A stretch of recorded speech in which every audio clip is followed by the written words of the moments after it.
Orbitando, un podcast con Tomás Castellanos. Bienvenidos.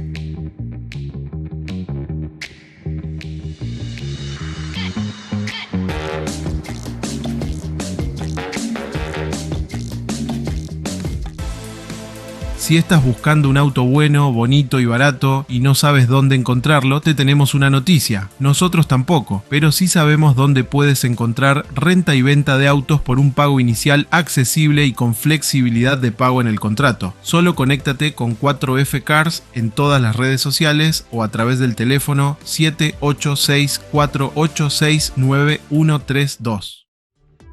Miami desde el río ofrece una experiencia única. Miami desde el mar es algo diferente. Es pura alegría.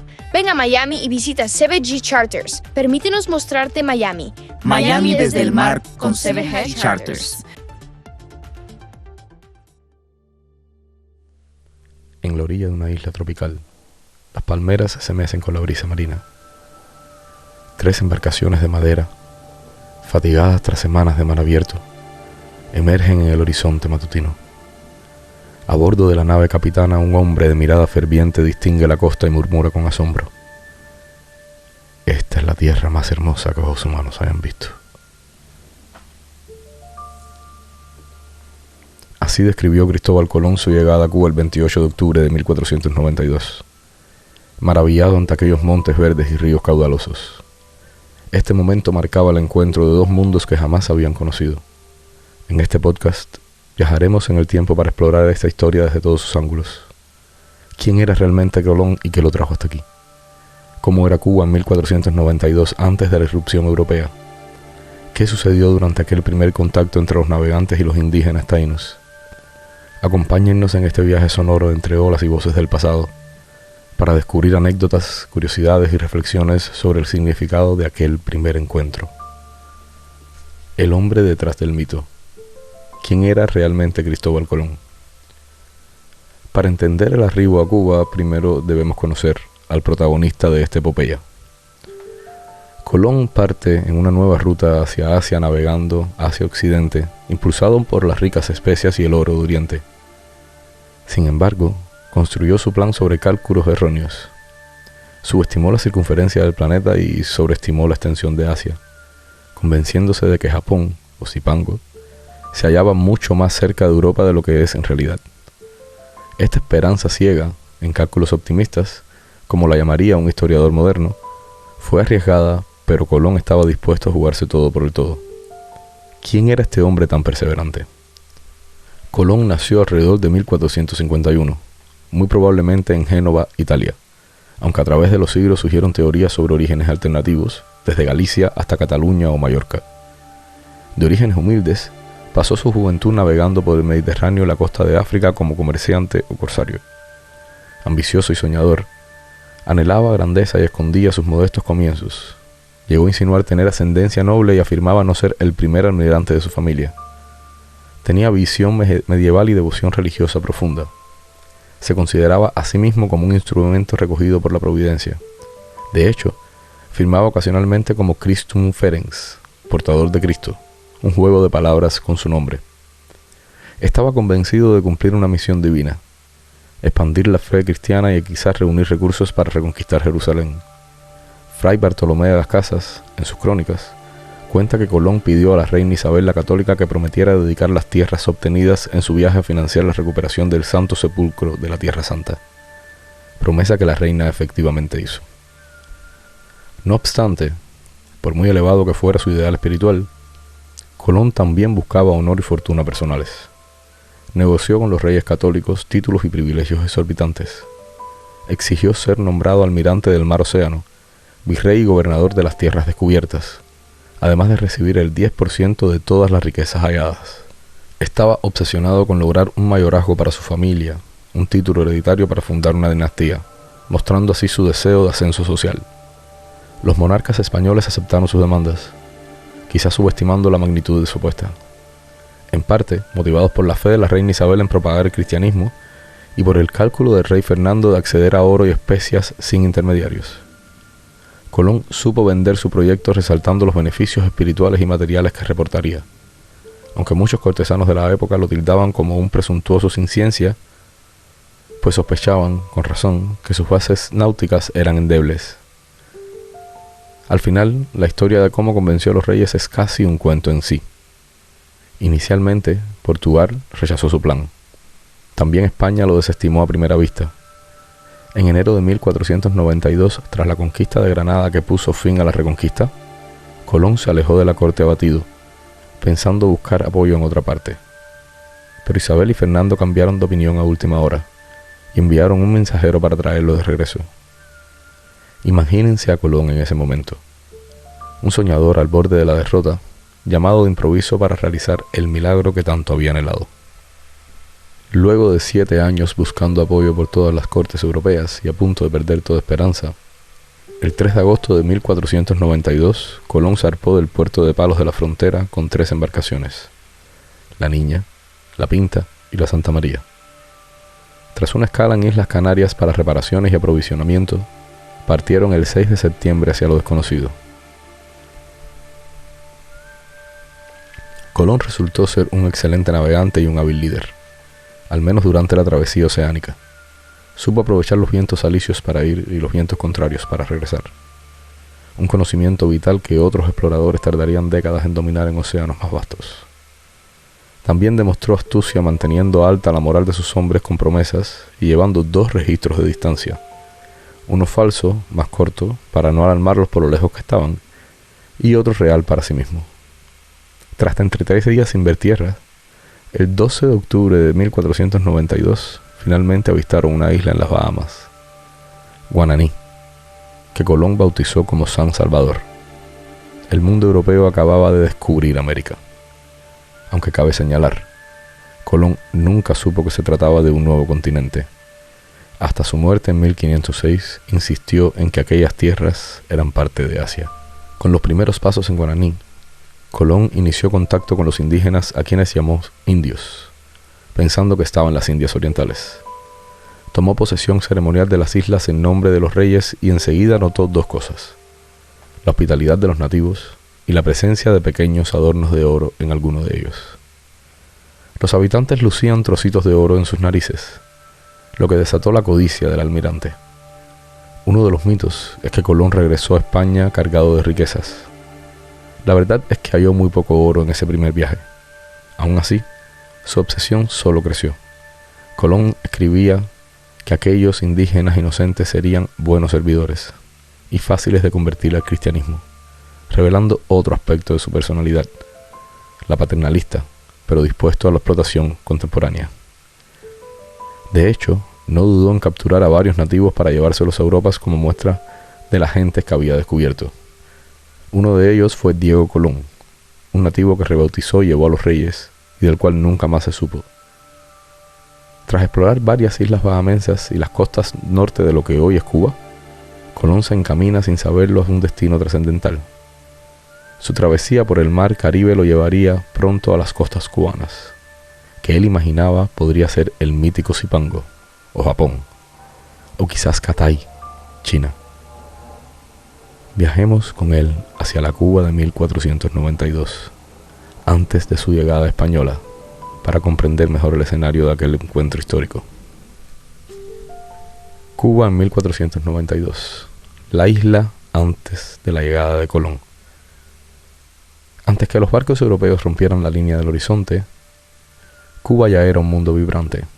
Como bien discutimos en el primer episodio de Cuba 101, los primeros cubanos, la isla antes de la llegada de Colón, a la que los taínos llamaban Caobana o Cubao, presumía de una geografía diversa. Montañas cubiertas de bosques espesos, ríos que serpenteaban hasta la costa, extensas sabanas interiores y pantanos repletos de vida silvestre. Colón la llamó Juana en 1492 en honor a la hija de los reyes, pero para los pueblos originarios aquella tierra era el centro de su universo, la tierra más hermosa, en verdad, bendecida por el sol caribeño y las lluvias tropicales. Las costas cubanas albergaban arrecifes de coral y bahías tranquilas, con agua tan cristalina que los marineros españoles quedaron impresionados. El almirante notó que el mar era tan sereno que la hierba de la playa crecía casi hasta tocar el agua. En el interior, Densos bosques de caoba, ceiba y palmas reales albergaban aves multicolores y pequeños mamíferos como la jutía.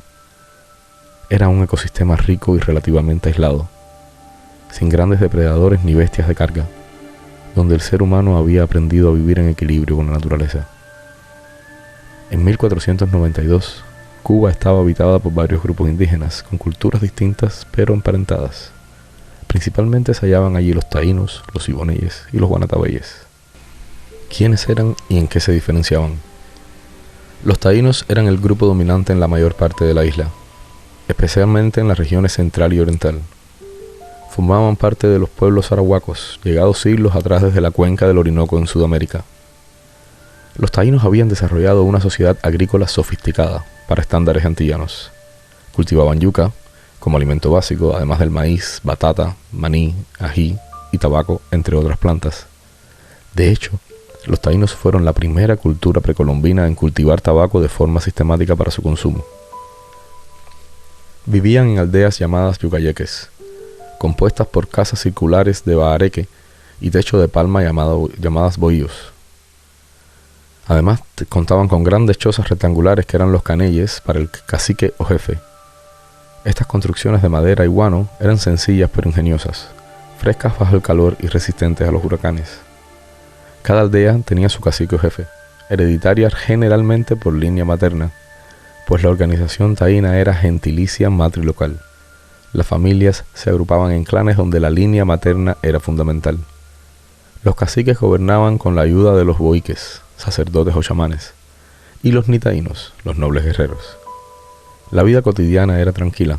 Los hombres cazaban pequeñas presas como iguanas, jutías o aves, y pescaban con canoas y redes, mientras las mujeres se dedicaban a la agricultura en los conucos y a la elaboración del casabe, un pan plano de yuca cocido sobre planchas de barro.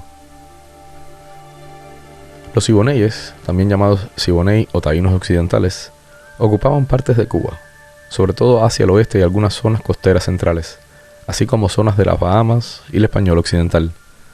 El término siboney significa habitante de cuevas en lengua taína, y apunta a que estos grupos probablemente vivían en cuevas y abrigos rocosos en algún momento histórico. Los siboneyes de finales del siglo XV eran en realidad culturalmente muy similares a los taínos, aunque con diferencias lingüísticas. Hablaban un dialecto arahuaco distinto del taíno clásico del este de Cuba. Al parecer, los siboneyes fueron olas migratorias anteriores a los taínos clásicos, quizá descendientes de arahuacos que llegaron hacia el siglo 1000 después de Cristo, y cuando los taínos más avanzados arribaron, los siboneyes fueron desplazados hacia áreas occidentales o incorporados como estrato inferior a la sociedad. En cualquier caso, los siboneyes practicaban también la pesca, la recolección de mariscos y algo de agricultura a pequeña escala. Tenían cerámica sencilla y probablemente se organizaban en comunidades más pequeñas, quizás sin la estructura caciquil compleja de los taínos orientales. Finalmente, y siendo los primeros en haber arribado a la isla, están los guanatabeyes, el grupo más enigmático y antiguo. Habitaban el extremo occidental de la isla, la península de Guanacabibes, en la actual provincia de Pinar del Río, y se diferenciaban étnica y lingüísticamente de los arahuacos. Se los considera herederos de los primeros pobladores preagrícolas que llegaron a Cuba, posiblemente desde la Florida o Yucatán milenios atrás. Para el momento del contacto europeo, los guanatabeyes vivían en pequeñas bandas nómadas, refugiados en cuevas o chozas rústicas, dedicados a la caza, la pesca y la recolección. A diferencia de los taínos, no practicaban la agricultura a gran escala ni la alfarería, y tampoco veneraban a los mismos dioses. No tenían semíes como los taínos. Probablemente recolectaban frutos silvestres, cazaban jutías y pescaban en la costa. Interactuaban poco con los taínos. De hecho, los taínos orientales contaban leyendas sobre gente del oeste que comía pescado crudo y vivía casi como primitivos. Cuando Colón llegó, estimó que unos 100.000 guanatabeyes habitaban esa región, aunque es difícil verificar esa cifra. Su lengua sigue siendo un misterio, ya que los españoles no pudieron entender nada de lo que decían, señal de que no pertenecían a la familia arahuaca. Lamentablemente, este pueblo fue el primero en desaparecer tras la conquista, sin dejar más rastro que herramientas de piedra y conchas, y algunos vocablos aislados. Eran, por así decir, los últimos recolectores en una isla de agricultores. Pese a sus diferencias, estos pueblos compartían ciertos rasgos. En general, La sociedad indígena cubana era comunitaria y de bajo nivel tecnológico. Desconocían el hierro, sus herramientas eran de piedra, hueso o madera, y no usaban la rueda, pero supieron adaptarse a su entorno. Eran expertos canoeros. Las canoas taínas hechas de troncos ahuecados de ceiba podían transportar a decenas de personas por mar abierto. Su cultura material incluía hamacas tejidas de algodón, otra palabra taína, hamaca, que hoy usamos para referirnos a esas cómodas redes para dormir, y bellas cerámicas pintadas en rojo y blanco con motivos geométricos. En lo espiritual, los pueblos cubanos practicaban una religión animista y politeísta. Los taínos en particular adoraban a dioses principales como Yucaú, dios de la yuca y la fertilidad, dador de la vida, y a Tabey, diosa madre de las aguas y la luna. Creían en numerosos espíritus ancestrales encarnados en ídolos de madera o piedra llamados semíes. Cada cacique guardaba en su casa los semíes de la comunidad que podían representar fuerzas de la naturaleza o antepasados deidificados. Si quieren ahondar un poco más en estos detalles acerca de la Cuba precolombina, recuerden referirse al capítulo número 1 de Cuba 101, los primeros cubanos. Así era Cuba antes de Colón. Una isla llena de vida y de cultura, cuyos habitantes vivían sin saber que, en las páginas de la historia universal, estaban a punto de ser descubiertos. Cuando las carabelas aparecieron en el mar, seguramente muchos taínos y siboneyes lo vieron con temor y curiosidad. ¿Serían aquellos seres barbados llegados del horizonte dioses, o monstruos, o simples mortales? Las tradiciones taínas quizá le hicieron pensar en antiguos augurios. En su cosmovisión existía la figura de los Opiyelguovirán, espíritus que venían del mar. ¿Podría Colón haber sido confundido con uno de ellos? No lo sabemos con certeza, pero sí sabemos cómo se registró desde el lado europeo aquel primer encuentro. Es hora de narrar cómo fue la llegada de Colón a Cuba en aquel octubre de 1492, entre saludos tímidos, regalos, malentendidos culturales y un choque silencioso de dos mundos. El encuentro, cuando Colón llegó a Cuba. El 27 de octubre de 1492, la expedición de Colón divisó la costa noroeste de Cuba. Venían navegando desde las Bahamas hacia el sur, siguiendo indicios de que los nativos les daban sobre una gran isla rica hacia el poniente. Al acercarse, Colón quedó extasiado. Ante sus ojos se extendían playas de arena blanca, bosques verdes y colinas suaves que dijo eran como las de Sicilia en su belleza. Decidió fondear en una amplia bahía que ofrecía abrigo y buen puerto natural. Según la tradición cubana, este desembarco ocurrió en la bahía de Bairiay, en la actual provincia de Holguín, aunque algunos estudiosos sugieren otros puntos cercanos. Con las primeras luces del día del 28 de octubre, Colón tomó un bote acompañado de algunos hombres y dos indígenas guaraníes que llevaba consigo desde su primer desembarco. Los había reclutado en San Salvador para que sirvieran de intérpretes y guías. Remaron hacia la orilla ansiosos y cautelosos a la vez. Para ellos debió ser impactante. Hombres de piel clara y barbas, los taínos apenas tenían vello facial, con ropas brillantes llegando en una casa grande de madera con alas blancas. Colón trató de mostrarse pacífico. Decidió no perseguir a los cuían, sino tomar posesión simbólica del lugar colocando una cruz y estandartes, y esperar a inspirar confianza. La primera exploración en tierra cubana reveló un paisaje generoso. Colón y sus hombres caminaron por los alrededores, internándose un poco en la vegetación. Veían un entorno casi paradisíaco. Árboles altísimos, flores desconocidas de intensos colores y aves de cantos exóticos. En el diario, Colón mencionó palmas y pinos juntos, como si Cuba fuera una mezcla de Andalucía y tierras tropicales. El aire estaba impregnado de una mezcla de sal marina y aromas dulces de frutas maduras. Aquí huele a flores y verduras, comentó maravillado. Al poco andar, descubrieron algunos bohíos dispersos, pero ¿dónde estaban sus habitantes?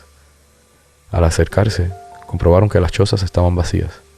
Parecía que los indígenas habían apresurado tierra adentro, abandonando sus aldeas ante la llegada de los europeos. Aquello hablaba del profundo temor o prudencia de los locales frente a lo desconocido. Colón y sus hombres entraron con respeto en un bohío mayor. Lo que vieron les intrigó. En una vivienda limpia, de piso de tierra barrida, con diversos objetos curiosos. Tallados en madera había unos ídolos de figura femenina que quizás representaban diosas taínas de la fertilidad, cuidadosamente dispuestos en la vivienda. Había hamacas tejidas colgando, canastas con yuca y maíz, recipientes de barro y utensilios de piedra pulida. En un rincón había perros mudos, los perros autóctonos taínos que no ladraban. Aquellos canes se quedaron quietos mirando la mirada de los extraños. Nunca les ladraron a los españoles, según apuntó Colón con curiosidad. Quizá la escena parecía suspendida en el tiempo, como cuando entras a una casa cuyos dueños acaban de salir precipitadamente dejando la comida servida. Los europeos se maravillaron ante las hamacas. Pronto las adoptarían para dormir a bordo de los barcos, y ante la ausencia de armas de hierro o fortificaciones. Esta gente es mansa y pacífica, seguramente pensó Colón. Tras dejar algunas baratijas en señal de buena voluntad en las casas, pequeños espejos, cuentas de vidrio, la partida regresó a las carabelas esa tarde. Colón ordenó que no se tomara nada indebido y prohibió expresamente que sus hombres comerciaran por su cuenta con los indígenas. Quería centralizar él todo en contacto. En los días siguientes, los españoles continuaron costeando Cuba lentamente hacia el oeste, cartografando la línea litoral e internándose ocasionalmente. Colón bautizó varios accidentes geográficos con nombres en español. A una gran bahía la llamó Río de Mares, a otro punto Río de Luna, quizá impresionado por la claridad de sus aguas o la luna llena. Cada nuevo río, cabo o puerto descubierto recibía un nombre cristiano de la corona, en un acto de apropiación simbólica del territorio. El primer contacto directo y pacífico con los habitantes cubanos no tardó en ocurrir. El 1 de noviembre de 1492, cuando las carabelas se hallaban fondeadas cerca de un pueblo costero, apareció un nutrido grupo de nativos. 10 canoas se acercaron desde la playa hasta las naves españolas. En ellas venían hombres y mujeres cargados de objetos para ofrecer, con visible nerviosismo pero decididos a entablar relación. Los indígenas subieron a bordo o se aproximaron lo suficiente para atender sus presentes: ovillos de algodón hilado, redes de pesca tejidas y frutos tropicales. Este fue un momento de verdadera diplomacia espontánea intercultural. Colón, sin embargo, tenía en mente otra cosa: el oro. Notó que los indígenas llevaban también algunas piezas de algodón teñido y plumas, pero ningún oro a la vista. Decidió rechazar cortésmente aquellos obsequios de algodón, instruyendo a sus hombres que hicieran lo mismo, con la intención de hacer entender a los nativos que solo les interesaba el metal que ellos llamaban nucay. Podemos imaginar la confusión de los taínos. Traían con generosidad lo mejor de su producción. El algodón era sumamente valioso para ellos, y esos extraños lo desairaban buscando otra cosa. A pesar de la fijación del almirante con el oro, los encuentros iniciales en Cuba fueron en términos amistosos. Los españoles probaron por primera vez la yuca preparada y frutas tropicales jugosas como la piña y la guayaba, ofrecida por los isleños. Por su parte, obsequiaron a los taínos con cuentas de vidrio de colores, cascabeles y cintas, o cositas brillantes que causaban gran alegría y asombro. También mostraron objetos nunca vistos como el acero o los espejos, en los que los taínos se miraban riendo incrédulos. Incluso les enseñaron por primera vez los caballos. Aunque en el primer viaje Colón no llevaba caballos, estos llegarían en el segundo viaje. Hubo sin duda enormes desafíos de comunicación. Como no compartían lengua, tuvieron que recurrir al lenguaje corporal y señas. Es fácil imaginar escenas casi cómicas, como Colón señalando con una pepita de oro y encogiéndose de hombros en pregunta, mientras que los taínos respondían señalando al este y diciendo bohío, bohío, o haciendo gestos de colgarse collares. A pesar de las barreras idiomáticas, lograron transmitirse información básica. Colón incluso envió una pequeña expedición tierra adentro para buscar la supuesta gran ciudad del Gran Can, de la que todo el mundo pensaba que hablaban. El 2 de noviembre seleccionó a 2 hombres españoles, Rodrigo de Jerez y Luis de Torres, y a los 2 intérpretes indígenas que traía, y los comisionó para internarse varios días en el interior de Cuba. Luis de Torres, que había sido un judío converso, conocía hebreo y algo de árabe. Colón pensaba que tal vez podría entenderse con los asiáticos instruidos si lo encontraban. Esta comitiva partió con regalos para ofrecer a cualquier cacique que hallaran, mientras Colón aguardaba en la costa. Durante su ausencia, Colón hizo observaciones astronómicas, intentó medir la latitud de Cuba con un cuadrante, pero obtuvo un resultado disparatado, debido a su inexperiencia con el instrumento en el hemisferio occidental. El paisaje le tenía asombrado. Mencionó que la isla estaba llena de montañas hermosísimas, y comentó lo increíble calma de las aguas costeras. Los emisarios regresaron el 12 de noviembre con noticias sorprendentes, pero no de reinos asiáticos. No habían encontrado ninguna gran ciudad del Kan, sino pequeñas aldeas taínas dispersas entre los bosques. Fueron bien recibidos por los caciques locales, quienes les brindaron hospitalidad. Les ofrecieron comida, les adornaron con collares de concha, pero lo más notable es que, por el camino, observaron a los indígenas realizar una extraña práctica: beber humo. Efectivamente, vieron por primera vez a la gente fumando tabaco. Los taínos tomaban hojas secas, envueltas en otras hojas de palma o maíz formando un cilindro, lo encendían por un lado y aspiraban el humo por el otro, a manera de un mosquetón, según el reporte asombrado. Rodrigo de Jerez, uno de los enviados, probó él mismo aquel curioso rollo, convirtiéndose así en el primer europeo fumador. Quedó enganchado al hábito y continuó fumando tras regresar a España. Sus vecinos, aterrados al verlo echando humo por la nariz y la boca, denunciaron a la Inquisición que aquello debía ser obra del diablo. Rodrigo de Jerez terminó encarcelado por varios años acusado de brujería por fumar. Irónicamente, cuando salió libre, el tabaco ya había sido popularizado en Europa. Esta anécdota pintoresca nos muestra uno de los tantos choques culturales. Lo que para los taínos era un rito placentero y medicinal, para los españoles al inicio era algo completamente inconcebible. La expedición de Jerez y Torres también confirmó que no había oro importante en Cuba, al menos no en la región explorada. Los indígenas seguían señalando hacia otra isla cuando se les preguntaba por oro. Colón, tras debatir unos días su siguiente paso, decidió finalmente que debía continuar su viaje hacia el este, hacia esa bohío prometedora que era en realidad la vecina isla de La Española.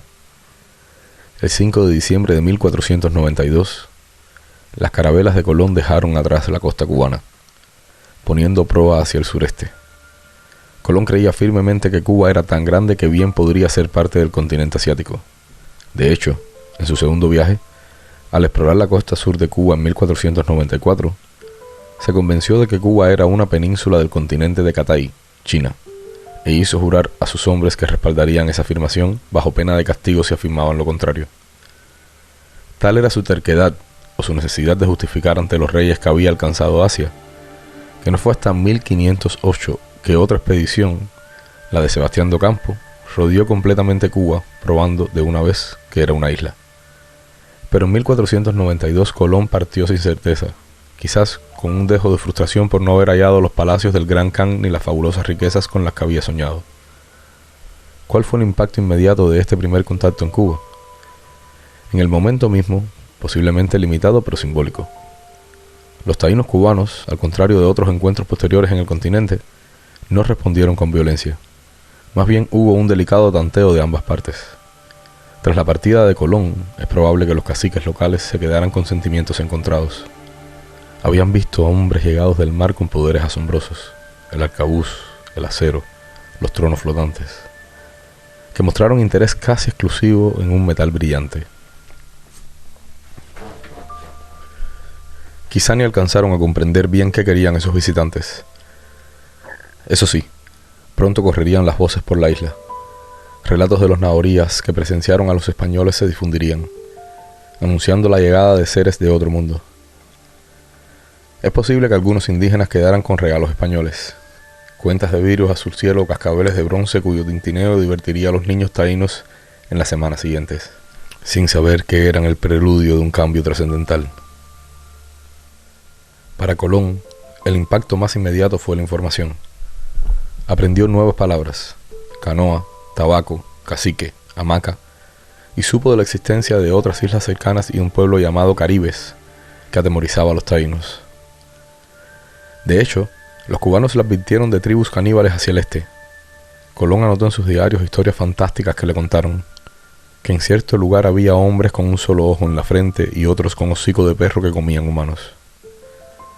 Eran seguramente relatos exagerados sobre los caribes, invasores de las Antillas Menores, que los taínos describían con terror. Colón mezcló estas leyendas con su imaginación medieval comparándolos con cíclopes y antropófagos de la tradición europea. Así, incluso en esas crónicas iniciales del contacto, vemos cómo ambas cosmovisiones empezaban a entrelazarse entre una trama de realidad y mito. Colón dejó Cuba pensando que volvería pronto, y así fue. En su segundo viaje en 1494, recorrió toda la costa sur de la isla asombrándose de su longitud y su fertilidad, aunque nuevamente sin hallar las ciudades opulentas que buscaba.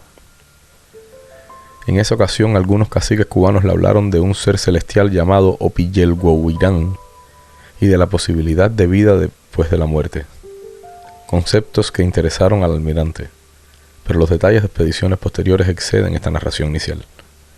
Nuestro foco ha sido el primer encuentro de 1492, que si bien fue relativamente pacífico, desencadenó una cadena de eventos que cambiarían Cuba y el mundo para siempre. Antes de terminar, detengámonos en algunos datos curiosos, anécdotas históricas y reflexiones contemporáneas que desprenden de esta historia en el primer contacto. Mirando hacia atrás, la llegada de Colón a Cuba está rodeada de curiosidades y símbolos que resuenan hasta el presente. Algunas parecen sacadas de una novela de aventuras, mientras otras invitan a reflexionar críticamente sobre el legado de aquel encuentro. El hombre que fumó y asombró al mundo. Ya mencionamos a Rodrigo Jerez, el marinero andaluz que se entusiasmó con el tabaco tras verlo fumar a los taínos. Su destino encapsula bien el choque de costumbres. Aquello que en el Caribe era una práctica común terminó considerándose brujería en Europa.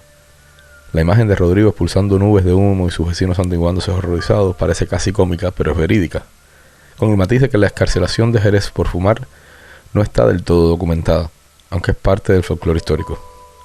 Hoy, irónicamente, Cuba es famosa por sus tabacos, producto directo de aquella planta que Colón descubrió con escepticismo. Cada vez que alguien en el mundo enciende un cigarro o un puro, sin saberlo reanuda un hábito nacido de aquel intercambio cultural de 1492.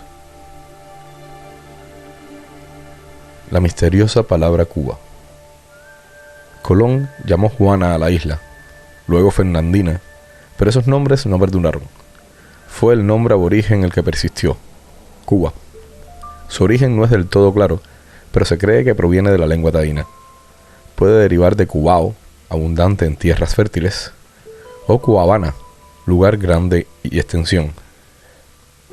Para Colón, resultó profético que el nombre nativo prevaleciera, un recordatorio de la permanencia de la identidad local a pesar de la colonización.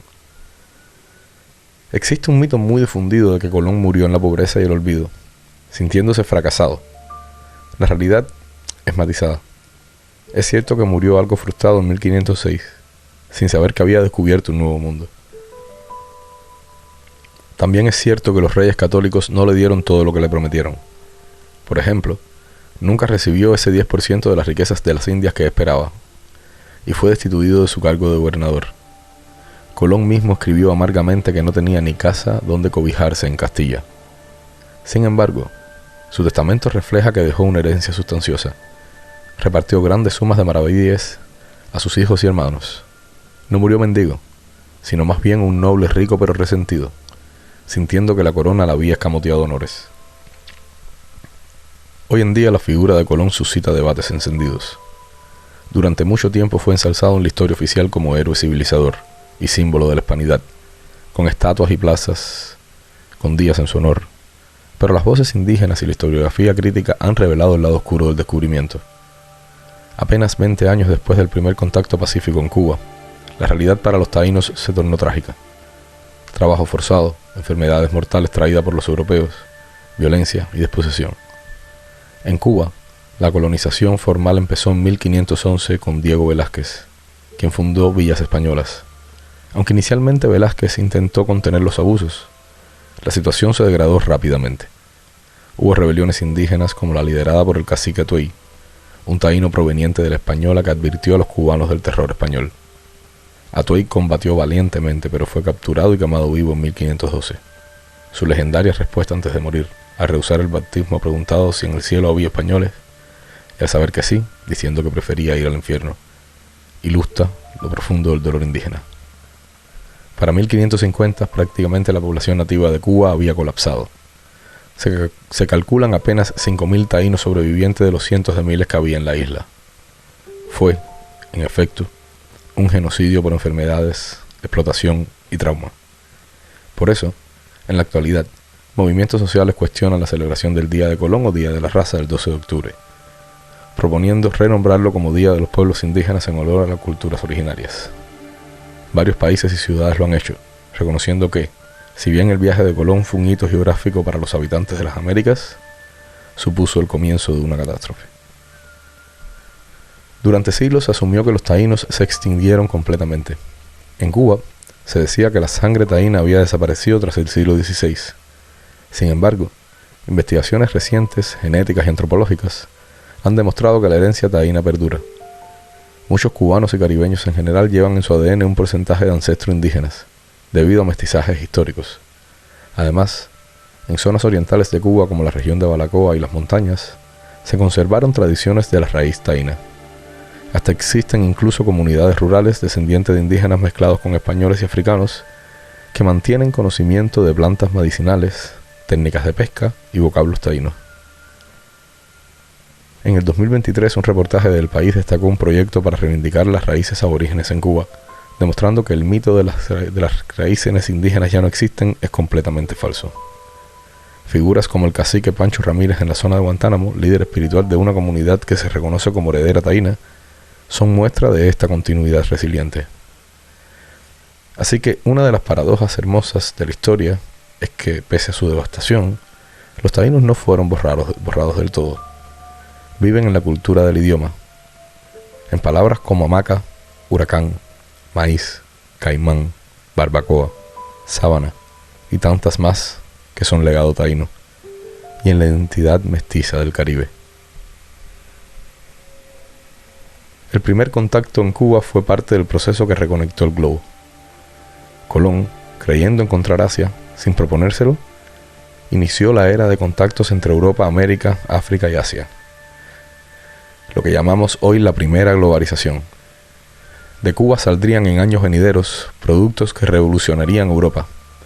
Además del tabaco, frutos como la piña y técnicas como la navegación de la canoa. Además de eso, llegarían a Cuba animales, plantas y gentes de otras latitudes: caballos, ganado vacuno, caña de azúcar, esclavos africanos, misioneros. Ese intercambio, conocido como el intercambio colombino, transformó dietas y ecosistemas a ambos lados del Atlántico. Por ejemplo, Cuba se volvió la tierra del azúcar y el café, cultivos traídos por los colonizadores, al tiempo que desde el Caribe el maíz y la papa acabaron alimentando a millones en Europa y Asia. Todo comenzó con eventos humildes como aquel intercambio de regalos el 1 de noviembre de 1492.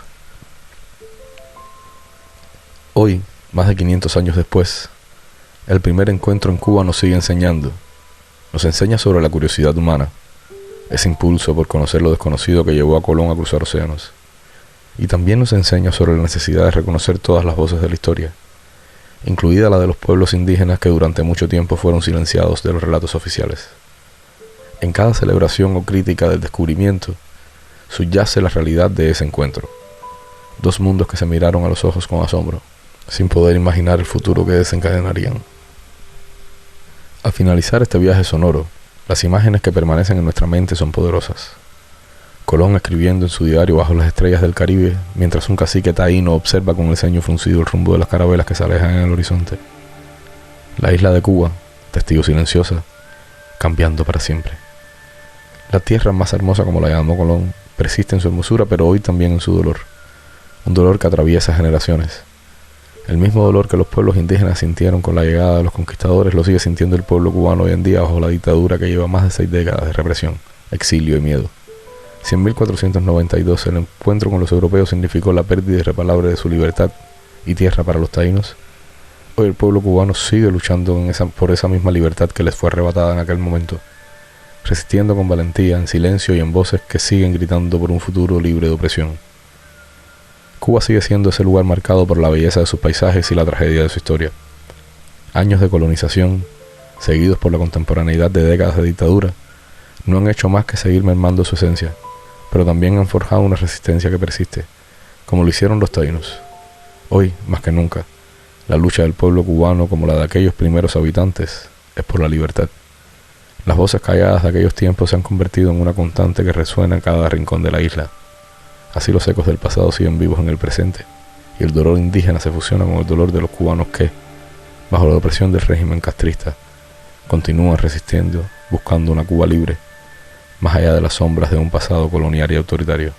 Mi nombre es Tomás Castellanos y ha sido un placer tremendo tenerlos conmigo en este segundo episodio de Cuba 101. Esto, recuerden, es como la casa de Nereida, aquí cabe todo el mundo, una producción de Orbitando Podcast. Nos vemos en el próximo episodio. Muchas gracias.